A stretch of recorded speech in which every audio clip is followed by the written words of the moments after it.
ఆశ్చర్యకరమైన బైబిల్ పాఠంగా యోబు గ్రంథము 27వ అధ్యాయం మరియు 28వ అధ్యాయం చదువుకుందాము. యోబు ఇంకను ఉపమాన రీతిగా ఇట్లా నేను నా ఊపిరి ఇంకను నాలో పూర్ణముగా ఉండుటను బట్టి దేవుని ఆత్మ నా నాసికారంధ్రములలో ఉండుటను బట్టి నా న్యాయమును పోగొట్టిన దేవుని జీవంతోడు నా ప్రాణమును వ్యాకులపరిచిన సర్వశక్తుని తోడు నిశ్చయంగా నా పెదవులు అబద్ధమును పలుకుటలేదు, నా నాలుక మోసమును ఉచ్చరించుటలేదు. మీరు చెప్పినది న్యాయమని నేనే మాత్రమును ఒప్పుకొనను. మరణమగు వరకు నేనెంత మాత్రమును యథార్థతను విడువను. నా నీతిని విడవక గట్టిగా పట్టుకొందును. నా ప్రవర్తన అంతటి విషయంలో నా హృదయం నన్ను నిందింపదు. నాకు శత్రువులైన వారు దుష్టులుగా కనబడుదురుగాక, నన్ను ఎదిరించేవారు నీతి లేని వారుగా కనబడుదురుగాక. దేవుడు వాని కొట్టివేయునప్పుడు, వాని ప్రాణం తీసివేయినప్పుడు భక్తిహీనునికి ఆధారమేది? వానికి బాధ కలుగునప్పుడు దేవుడు వాని మొర్ర వినునా? వాడు సర్వశక్తుని యందు ఆనందించునా? వాడు అన్ని సమయములలో దేవునికి ప్రార్థన చేయునా?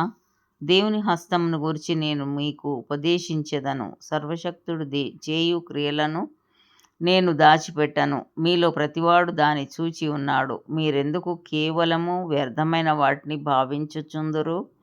దేవుని వలన భక్తిహీనులకు నియమింపబడిన భాగము ఇది. ఇది బాధించు వారు సర్వశక్తుని వలన పొందు స్వాస్థ్యము. వారి పిల్లలు విస్తరించిన ఎడల అది ఖడ్గం చేత పడుటకే గదా. వారి సంతానమునకు చాలినంత ఆహారం దొరకదు.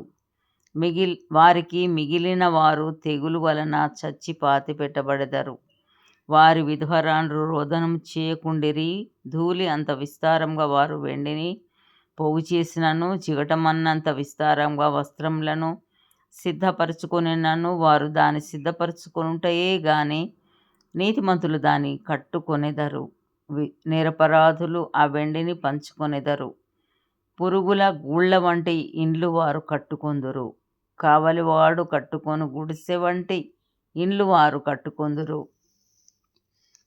వారు ధనము గలవారై పండుకొందురు గాని మరలా లేవరు. కన్నులు తెరవగానే లేకపోవుదురు. భయములు జల ప్రవాహముల వలె వారిని తరిమి పట్టుకొనును. రాత్రివేళ తుఫాను వారిని ఎత్తుకొని పోవును. తూర్పు గాలి వారిని కొనిపోగా వారు సమసిపోవుదురు. అది వారి స్థలములో నుండి వారిని ఓడ్చివేయును. ఏమీయూ కర్ణ చూపకుండా దేవుడు వారి మీద బాణములు వేయును.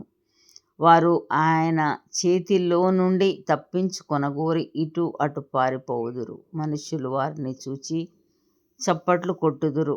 వారి స్థలములో నుండి వారిని చీకొట్టి తోలి వేయుదురు. 28వ అధ్యాయము. వెండికి గని కలదు, పుటము వేయు సువర్ణమునకు స్థలము కలదు. ఇనుమును మంటిలో నుండి తీయుదురు, రాళ్ళు కరగించి రాగి తీయుదురు. మనుషులు చీకటికి అంతము కలుగచేయుదురు. గాఢాంధకారంలోను మరణాంధకారంలోను ఉండు రత్నములను వెతుకుచూ వారు భూమి అంతముల వరకు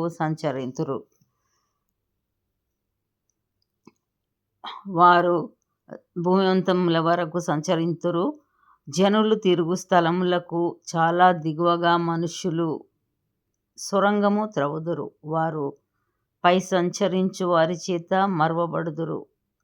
అచ్చట వారు మానవులకు దూరంగా నుండి ఇటు అటు అల్లాడుచుందురు. భూమి నుండి ఆహారం పుట్టును, దాని లోపలి భాగము అగ్నిమయమైనట్లుండును. దాని రాళ్ళు నీలరత్నములకు స్థానము, దానిలో సువర్ణమయమైన రాళ్ళున్నవి. ఆ త్రోవయే క్రూర పక్షికైనను తెలియదు. డేగ కన్నులు దాని చూడలేదు. గర్వము గల క్రూర జంతువులు దాని త్రొక్కలేదు. సింహము ఆ మార్గమున నడవలేదు. మనుషులు స్ఫటికం వంటి బండను కొట్టుదురు. పర్వతములను వాటి కుదుల సహితంగా బోర్ల ద్రోయుదురు. బండలలో వారు బాటలు కొట్టుదురు.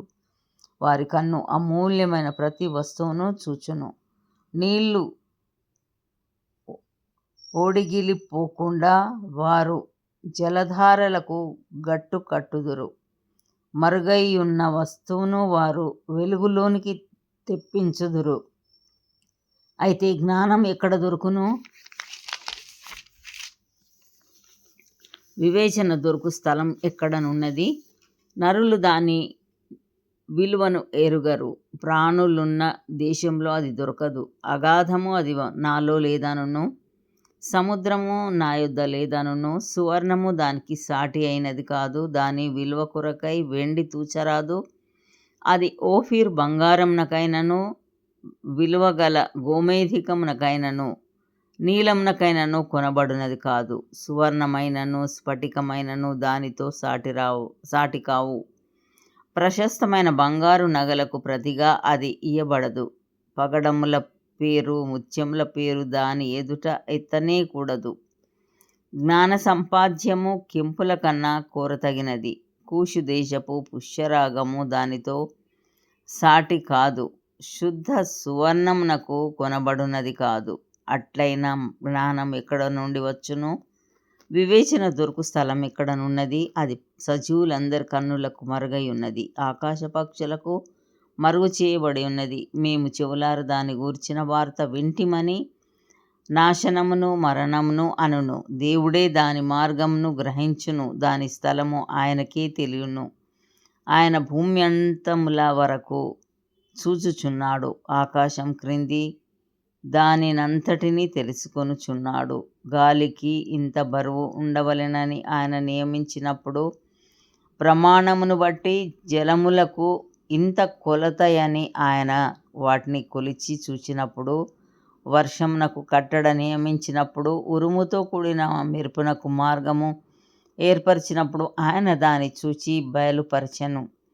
దానిని స్థాపన చేసి దాన్ని పరిశోధించెను. మరియు యెహోవా యందలి భయభక్తులే జ్ఞానమనియు, దుష్టత్వము విడుచుటయే వివేకమనియు ఆయన నరులకు సెలవిచ్చెను. ఇంతటితో ఈ దినం కొరకైన బైబిల్ పాఠము సరి.